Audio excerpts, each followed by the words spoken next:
Valencia, 2004. El otoño llegaba con una suavidad engañosa, trayendo consigo un viento fresco que se colaba entre los edificios del Hospital La Fe. Elena Montero, enfermera de 32 años, caminaba por los pasillos del área de oncología con su característico paso firme. Era conocida por su puntualidad, por las flores frescas que dejaba cada mañana en la recepción y por la pequeña grabadora que siempre llevaba en el bolsillo de su uniforme. Día 94 con el paciente Ramírez. Sigue respondiendo bien al tratamiento, aunque esta mañana ha tenido una ligera fiebre. He anotado la anomalía en su historial. Elena hablaba en voz baja mientras grababa sus notas personales en aquella pequeña cinta, una costumbre que había desarrollado desde sus primeros días como enfermera. Decía que escuchar sus propias observaciones le ayudaba a ser mejor profesional. Aquella tarde del 17 de septiembre, el cielo se había oscurecido prematuramente, anunciando una de esas tormentas mediterráneas que pueden convertir las calles en ríos en cuestión de minutos. Elena terminó su turno a las 20:00 horas. Sus compañeras la vieron recoger sus cosas del vestuario, colocarse su impermeable azul marino y despedirse con un gesto de la mano. Hasta mañana. Recordad que hay reunión a las 8. Fueron sus últimas palabras, según contaría después Marta Sanz, su colega y amiga desde la universidad. El trayecto desde el hospital hasta su apartamento en el barrio de Ruzafa no era largo, apenas 20 minutos a pie. Elena nunca llevaba coche. Decía que caminar le servía para desconectar de la intensidad de su trabajo. Su rutina era invariable. Salía del hospital, pasaba por la panadería de la esquina donde compraba una barra de pan recién hecho, y luego continuaba hasta su edificio en la calle Cuba. Aquella noche, las cámaras de seguridad de la panadería la captaron entrando a las 20:17 horas. Se la veía tranquila, intercambiando algunas palabras con Antonio, el panadero. Salió con su bolsa de pan y un pequeño paquete que parecía ser un dulce. Las mismas cámaras mostraban que la lluvia había comenzado a caer con fuerza. Elena se ajustó la capucha de su impermeable y dobló la esquina, adentrándose en la calle Sueca. Esa fue la última imagen de Elena Montero que alguien vería en mucho tiempo. Esa noche, Elena no llegó a su apartamento. Su compañera de piso, Claudia Velasco, trabajaba en el turno de noche y no notó su ausencia hasta la mañana siguiente. Cuando vio que la cama de Elena estaba intacta y que el mensaje que le había enviado la noche anterior seguía sin leer, supo que algo no estaba bien. Elena nunca, en los 5 años que llevamos viviendo juntas, ha dejado de responder a un mensaje, declaró Claudia a la policía, y jamás faltaría a un turno sin avisar. Es imposible.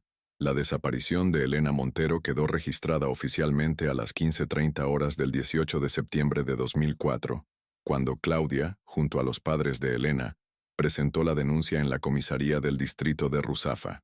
La última persona en ver a Elena fue Antonio, el panadero, quien recordaba perfectamente la conversación que mantuvieron. Me preguntó si tenía las magdalenas que tanto le gustaban a su padre, porque iba a visitarlo el fin de semana. Le dije que sí. Le di las 2 últimas que me quedaban. Ella me agradeció como siempre, muy educada. No parecía preocupada ni diferente a otros días. Simplemente era Elena, con su sonrisa y su amabilidad de siempre. Entre la panadería y su apartamento, Elena Montero se desvaneció en la noche lluviosa de Valencia, como si la ciudad se la hubiera tragado sin dejar rastro. Los primeros días tras la desaparición de Elena estuvieron marcados por una actividad frenética. La Policía Nacional desplegó equipos de búsqueda por toda Valencia, concentrándose en el trayecto entre el Hospital La Fe y el apartamento en Ruzafa. Se revisaron grabaciones de cámaras de seguridad, se entrevistó a vecinos, compañeros de trabajo y pacientes.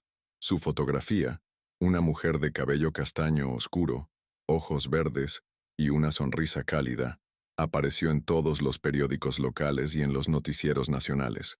Los padres de Elena, María y Javier Montero, ambos profesores jubilados que vivían en un pequeño pueblo cerca de Alicante, se instalaron temporalmente en Valencia. Cada mañana, colocaban carteles con la imagen de su hija en las calles por donde ella solía caminar. Mi hija tiene una cicatriz pequeña en la muñeca izquierda, explicaba María a cualquiera que se detuviera a escuchar. Se la hizo cuando tenía 7 años, al caerse de un columpio. Le gusta la música clásica y colecciona postales antiguas de hospitales. Por favor, si la han visto, el hospital organizó grupos de búsqueda voluntarios. Marta Sanz, la amiga y colega de Elena, coordinaba estos equipos que peinaban parques, callejones y zonas menos transitadas de la ciudad durante sus horas libres. Elena es metódica, observadora y extremadamente responsable, insistía Marta. Ella no se iría sin decir nada. Algo le ha pasado, y vamos a encontrarla. La investigación policial exploró varias líneas. Se indagó en la vida personal de Elena, sus relaciones sentimentales pasadas, su situación económica, posibles enemistades. También se investigó a pacientes problemáticos del hospital, especialmente aquellos con historial de comportamiento agresivo o inestable. Una de las líneas más prometedoras surgió cuando un taxista declaró haber visto a una mujer con un impermeable azul subiendo a un coche oscuro cerca de la calle Sueca la noche de la desaparición. Sin embargo, la información era vaga y la tormenta había dificultado la visibilidad. A medida que pasaban las semanas, la intensidad de la búsqueda comenzó a disminuir. Los reportajes en prensa pasaron de las primeras páginas a pequeñas notas en secciones interiores. Los carteles con la imagen de Elena, castigados por el sol y la lluvia, comenzaron a decolorarse en las paredes de la ciudad. 3 meses después de la desaparición, el inspector a cargo del caso, Miguel Acosta, convocó a la familia para explicarles la situación. Hemos seguido todas las pistas posibles. Hemos rastreado sus cuentas bancarias, su teléfono, sus redes sociales. No hay actividad. Hemos entrevistado a más de 200 personas. Nadie ha visto nada concluyente. No abandonamos el caso, pero deben entender que sin nuevas evidencias, la investigación activa se vuelve más limitada. María Montero, con los ojos enrojecidos por noches de insomnio, se negaba a aceptar aquellas palabras. Mi hija está en alguna parte. No pueden simplemente archivar su vida en un cajón. El inspector Acosta, un hombre de casi 30 años de servicio, había visto demasiados casos como este. Su voz intentaba ser profesional, pero un leve temblor delataba su impotencia. Señora Montero, le prometo que no cerraremos el caso. Elena sigue en nuestro sistema como persona desaparecida. Cualquier nueva información será investigada inmediatamente. Para 2005, la vida en el Hospital La Fe había recuperado una aparente normalidad. La planta de oncología tenía una nueva enfermera ocupando el puesto de Elena. Su taquilla en el vestuario había sido vaciada, sus pertenencias entregadas a sus padres. Solo quedaba una fotografía suya en el tablón de anuncios de la sala de descanso, junto a un pequeño lazo azul, el color de la esperanza para los compañeros que se negaban a olvidarla. Claudia Velasco, incapaz de soportar la ausencia de su amiga en el apartamento que compartían, terminó mudándose. El lugar fue alquilado a nuevos inquilinos que apenas conocían la historia de la anterior ocupante. Los años fueron pasando. 2006, 2007, 2008. El caso de Elena Montero se convirtió en uno más de los expedientes sin resolver que se acumulaban en los archivos policiales. En el aniversario de su desaparición, sus padres y algunos amigos cercanos seguían reuniéndose para recordarla, pero cada año el grupo era más pequeño. En 2010, 6 años después de la desaparición, Javier Montero, el padre de Elena, falleció de un ataque al corazón. Muchos dijeron que murió de pena, con la fotografía de su hija sobre la mesita de noche. María continuó su lucha solitaria, se unió a asociaciones de familiares de desaparecidos, participó en programas de televisión dedicados a casos sin resolver, escribió cartas a políticos y jueces, pero el tiempo, implacable, seguía avanzando sin traer respuestas. La vida en Valencia continuaba. El Hospital La Fe se trasladó a un nuevo y moderno edificio en 2011. El antiguo hospital quedó parcialmente abandonado, esperando una renovación que nunca llegaba, convirtiéndose poco a poco en un fantasma urbano de pasillos vacíos y recuerdos olvidados. Abril de 2021. El viejo Hospital La Fe, tras años de abandono parcial y usos esporádicos, finalmente iba a ser rehabilitado para convertirse en un centro de investigación médica. Las obras de demolición interior habían comenzado en las plantas superiores, donde antiguamente se encontraban las habitaciones de pacientes y salas de tratamiento. Carlos Serrano, un obrero de 42 años, llevaba 3 semanas trabajando en la demolición de tabiques y falsos techos. Aquella mañana de miércoles, su equipo había sido asignado al área que alguna vez fue la zona de vestuarios del personal. Estábamos retirando un falso techo de escayola, relataría después Carlos.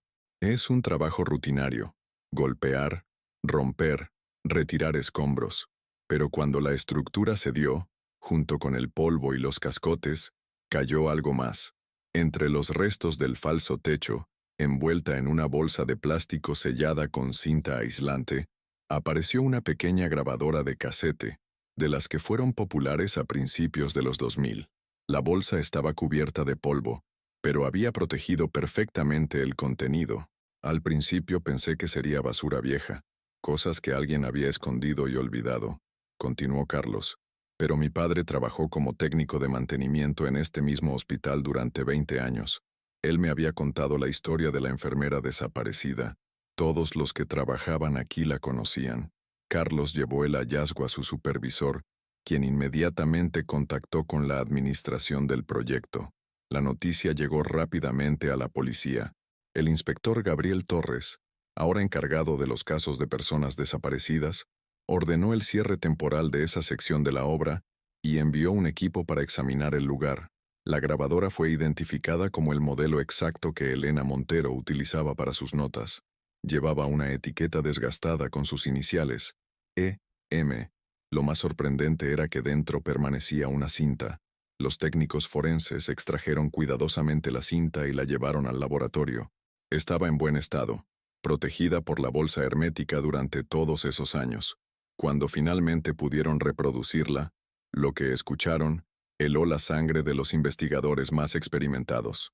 La grabación comenzaba con la voz clara y profesional de Elena, hablando sobre sus pacientes del día. Su tono era el mismo que describían sus compañeros, cálido, metódico, compasivo, pero hacia la mitad de la cinta, el tono cambiaba drásticamente. 17 de septiembre, 20:30 horas aproximadamente. Estoy grabando esto porque tengo miedo. Si alguien encuentra esta cinta, por favor, entréguenla a la policía o a mis padres. Me dirijo a casa desde el hospital y estoy segura de que alguien me sigue.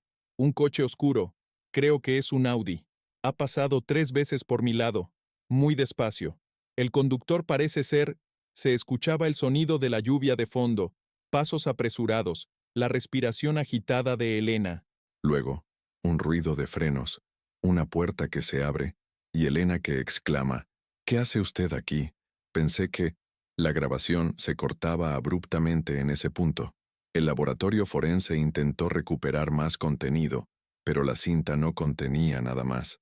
La noticia del hallazgo corrió como la pólvora. Los medios locales retomaron el caso casi olvidado. Fotografías de Elena volvieron a aparecer en los periódicos, esta vez junto a imágenes de la vieja grabadora. María Montero, ahora una mujer de 75 años, recibió la noticia en su pequeña casa de Alicante. Sabía que algún día habría respuestas, dijo a los periodistas con voz temblorosa pero firme. Elena siempre dejaba pistas, era meticulosa. Si dejó esa grabadora allí es porque quería que la encontráramos. El inspector Torres organizó una rueda de prensa para solicitar la colaboración ciudadana. Mostró una imagen del modelo de coche mencionado por Elena en la grabación y pidió información sobre cualquier audio oscuro relacionado con el personal del hospital en 2004. Esta cinta es la primera evidencia física significativa en 17 años, explicó Torres. Ahora sabemos que Elena percibió una amenaza concreta esa noche y que conocía a la persona que se le acercó. No fue un encuentro casual. Marta Sanz, quien seguía trabajando como enfermera, ahora en un centro de salud comunitario, acudió voluntariamente a la comisaría al escuchar la noticia. Sus ojos, ahora rodeados de pequeñas arrugas, se llenaron de lágrimas al escuchar la voz de su amiga después de tantos años. La cinta estaba en el vestuario. Ella debió regresar al hospital esa noche, o quizás nunca llegó a salir realmente, reflexionó Marta. Los falsos techos del vestuario eran fáciles de manipular. A veces escondíamos allí pequeños regalos para cumpleaños sorpresa. Elena conocía esos escondites. La policía científica examinó minuciosamente tanto la grabadora como la bolsa protectora. Encontraron restos de huellas parciales que, aunque degradadas por el tiempo, podrían compararse con la base de datos actual, mucho más avanzada que la disponible en 2004. Mientras los laboratorios trabajaban, los investigadores revisaron todos los registros del antiguo hospital, entradas y salidas, asignaciones de turnos, informes de incidencias. Buscaban específicamente empleados o pacientes que pudieran tener acceso a un audio oscuro en 2004 y alguna conexión con Elena Montero. El objeto encontrado en el falso techo había reavivado un caso que muchos consideraban perdido para siempre. La pequeña grabadora y su aterradora grabación se convirtieron en la clave que podría, finalmente, resolver el misterio que había atormentado a Valencia durante casi 2 décadas. La reapertura del caso de Elena Montero trajo consigo una oleada de nuevos testimonios. Personas que en 2004 no se habían atrevido a hablar, o que no consideraron relevante lo que sabían, ahora se presentaban ante los investigadores con fragmentos de información que, poco a poco, comenzaban a formar un mosaico coherente. Una semana después del hallazgo de la grabadora, el equipo del inspector Torres había identificado al propietario de un Audi A4 negro que trabajaba en el Hospital La Fe en 2004, Andrés Vega, jefe de seguridad del centro médico en aquella época. Vega, ahora un hombre de 62 años, había dejado el hospital en 2005 para establecer su propia empresa de seguridad privada en Murcia. Al ser contactado, Vega mostró sorpresa por la reapertura del caso, pero accedió a colaborar. Claro que recuerdo a Elena Montero, declaró durante su primer interrogatorio. Todos en el hospital la conocían. Era una buena profesional. Su desaparición nos afectó a todos, especialmente a los de seguridad. Nos sentimos responsables, de alguna manera. Cuando se le preguntó por su coche, Vega confirmó que efectivamente conducía un Audi A4 negro en 2004, pero negó cualquier implicación en la desaparición. Esa noche estaba de servicio hasta las 22:00. Pueden comprobarlo en los registros. Después fui directamente a casa. Mi esposa puede confirmarlo. Sin embargo, la coartada de Vega comenzó a tambalearse cuando los investigadores descubrieron discrepancias en los registros de entrada y salida del personal de seguridad. El sistema electrónico mostraba que su tarjeta había registrado salida a las 20:05, no a las 22:00 como él afirmaba. Paralelamente, el análisis forense de la bolsa que contenía la grabadora dio resultados. Se encontraron huellas parciales que coincidían con las de Vega, junto con las de Elena Montero. Esta evidencia, aunque no concluyente por sí misma, colocaba a Vega en una posición comprometida. El verdadero avance llegó de la mano de Teresa Jiménez, una antigua enfermera que había trabajado con Elena y que ahora vivía en Barcelona. Teresa contactó con la policía tras ver la noticia en televisión. Nunca dije nada porque tenía miedo, confesó Teresa. Elena me contó algo inquietante unas semanas antes de desaparecer. Había notado irregularidades en el control de ciertos medicamentos, específicamente morfina y otros opiáceos. Faltaban dosis que no estaban registradas como administradas a pacientes. Elena sospechaba que alguien del hospital estaba desviando medicamentos y había comenzado a documentarlo. Esta información abrió una nueva línea de investigación. Los registros de farmacia de 2004, afortunadamente conservados en formato digital, confirmaron lo que Elena había detectado: pequeñas pero constantes discrepancias en el inventario de opiáceos que nunca fueron formalmente investigadas. El inspector Torres solicitó una orden judicial para acceder a los registros financieros de Andrés Vega entre 2003 y 2005. Lo que encontraron fue revelador: depósitos en efectivo regulares que no correspondían con su salario y que cesaron abruptamente a mediados de 2005, coincidiendo con su salida del hospital. Con esta información, Torres ordenó un segundo interrogatorio a Vega, esta vez con carácter formal. Confrontado con las evidencias, la fachada del ex jefe de seguridad comenzó a resquebrajarse. Nunca quise hacerle daño, confesó finalmente Vega, con la voz quebrada. Todo se complicó muy rápido. Yo solo era el intermediario. Suministraba medicamentos a una red de distribución. Pensé que Elena solo tenía sospechas, pero esa noche me enseñó pruebas concretas. Me dijo que iba a informar a la dirección del hospital al día siguiente. Según su testimonio, Vega interceptó a Elena cuando salía de la panadería. Le ofreció llevarla en su coche con la excusa de la fuerte lluvia, y durante el trayecto intentó convencerla de que ignorara lo que había descubierto. Le ofrecí dinero, una cantidad importante. Ella se indignó, sacó la grabadora y dijo que acababa de registrar mi confesión. Todo ocurrió muy rápido. Discutimos, forcejamos. La grabadora cayó. Cuando me di cuenta, Elena estaba inconsciente en el asiento del copiloto. Se había golpeado la cabeza contra la ventanilla. Vega relató cómo, presa del pánico, condujo hasta las afueras de Valencia, a una zona boscosa cerca de la Sierra Calderona. Pensando que Elena había muerto por el golpe, la dejó allí, cubierta con hojas y ramas. Regresé al hospital, entré por la puerta de servicio y fui al vestuario para buscar la grabadora. La encontré en el bolsillo de su bolso que había quedado en el coche. Escuché parte de la grabación y me asusté. La envolví y la escondí en el falso techo. Nunca imaginé que seguiría allí tantos años después. Con la confesión de Vega, la policía organizó inmediatamente un operativo de búsqueda en la zona indicada. Después de 3 días de intensa actividad, en un área boscosa de difícil acceso, los perros detectores encontraron restos humanos que, según los análisis preliminares, correspondían a una mujer de la edad y complexión de Elena Montero.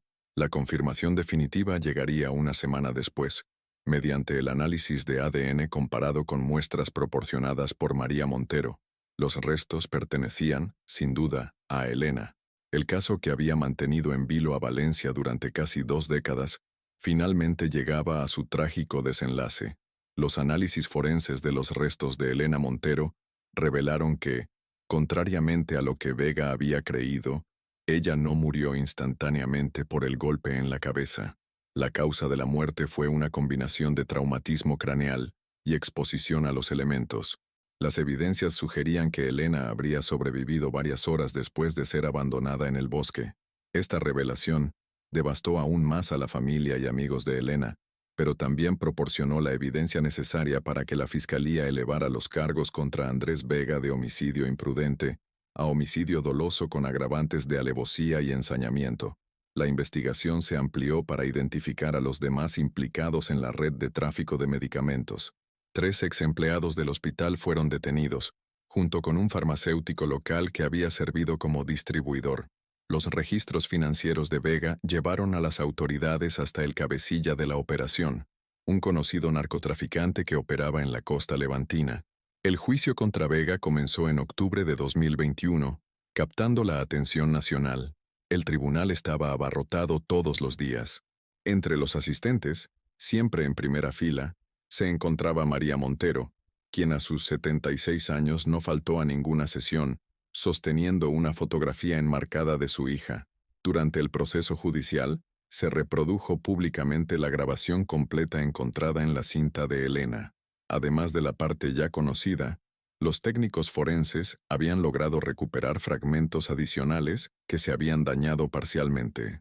En ellos, se escuchaba a Elena mencionando específicamente sus sospechas sobre el desvío de medicamentos y nombres de posibles implicados, entre ellos el de Vega. El testimonio más impactante fue el de Marta Sanz, quien reveló una conversación que había mantenido con Elena 2 días antes de su desaparición. Elena me dijo que había estado documentando discrepancias en los registros de farmacia durante meses. Había creado un sistema de códigos en sus grabaciones diarias para no levantar sospechas. Me mostró una libreta donde había anotado fechas, cantidades y nombres en clave. Me pidió que, si le pasaba algo, buscara esa libreta en su apartamento. Pero cuando desapareció, la policía ya había registrado su vivienda y no encontramos nada. Ahora entiendo que probablemente Vega la tomó también. El tribunal escuchó igualmente el testimonio de varios pacientes de oncología que, entre 2003 y 2004, habían reportado episodios de dolor inusualmente intenso, como si sus dosis de analgésicos hubieran sido reducidas. Estas quejas, dispersas y atribuidas en su momento a tolerancia a los medicamentos, cobraban ahora un nuevo y siniestro significado. Después de 6 semanas de juicio, Andrés Vega fue declarado culpable de homicidio doloso y tráfico de sustancias controladas y sentenciado a 25 años de prisión. Sus cómplices recibieron condenas de entre 8 y 15 años. En diciembre de 2021, Elena Montero recibió finalmente un funeral apropiado, Cientos de personas acudieron a la ceremonia, incluyendo antiguos compañeros, pacientes que ella había cuidado y ciudadanos conmovidos por su historia. El Hospital La Fe estableció una beca anual con su nombre para enfermeras que mostraran excepcional compromiso ético en su trabajo. María Montero, con la serenidad que solo da la verdad, habló brevemente durante el servicio. Mi hija vivió para cuidar de otros. Murió por defender lo que era correcto. Durante 17 años, he llevado el peso de no saber. Ahora llevo el peso de saber. Y aunque es un peso terrible, es uno que puedo soportar. Elena puede descansar ahora. Y yo también. Algún día. La pequeña grabadora que había desvelado el misterio fue donada por la familia al Museo de Historia de la Medicina de Valencia, como recordatorio del sacrificio de Elena y símbolo de la búsqueda incansable de la verdad. En la renovación del antiguo Hospital La Fe, ahora convertido en centro de investigación, se dedicó una sala en memoria de Elena Montero. En su entrada, una placa de bronce muestra su fotografía y una inscripción, en honor a Elena Montero, 1972-2004. Su voz, silenciada durante años, finalmente fue escuchada. Su compromiso con la verdad y el cuidado de los demás vivirá por siempre. El caso de Elena transformó los protocolos de seguridad en hospitales de toda España. Se implementaron sistemas más rigurosos para el control de medicamentos, incluyendo verificaciones dobles y auditorías sorpresa. Se establecieron también canales anónimos para que el personal sanitario pudiera denunciar irregularidades sin temor a represalias. Teresa Jiménez, la enfermera que finalmente tuvo el valor de compartir lo que sabía, estableció una fundación para proteger a profesionales sanitarios que denuncian malas prácticas o actividades ilícitas en sus centros de trabajo. En el barrio de Ruzafa, los nuevos habitantes apenas conocen la historia de la enfermera que desapareció una noche lluviosa de 2004. Pero para aquellos que vivieron aquellos días, que colocaron carteles y participaron en búsquedas, que esperaron noticias durante años, el recuerdo de Elena permanece vivo. La pequeña panadería donde Elena compró su último pan sigue abierta, ahora regentada por el hijo de Antonio. En una esquina discreta del local, junto a la caja registradora, hay una fotografía descolorida de una joven de sonrisa amable y ojos verdes. Debajo, escrito a mano, puede leerse: la verdad siempre encuentra su camino.